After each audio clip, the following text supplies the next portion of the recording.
শুভ দুপুর বন্ধুরা। আজকে লোকনাথ বাবার পুজো উপলক্ষে আমি ঘরে পুজো করেছিলাম, তো দুপুরবেলা রান্না সেইভাবে করতে পারিনি। তো আজকে ইচ্ছা ছিল একটু ইস্কনের প্রসাদ গ্রহণ করার জন্য। তো আমরা আজকে এই দুপুরবেলা নিয়ে চলে এসেছি। এই দেখো তোমাদের দেখাচ্ছি কী কী দিয়েছে।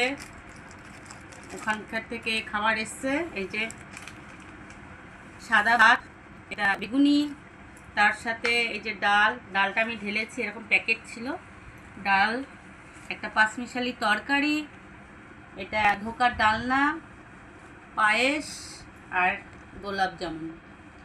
তো ভালোই হবে খাবারটা, ঠাকুরের ভোগ বলে কথা।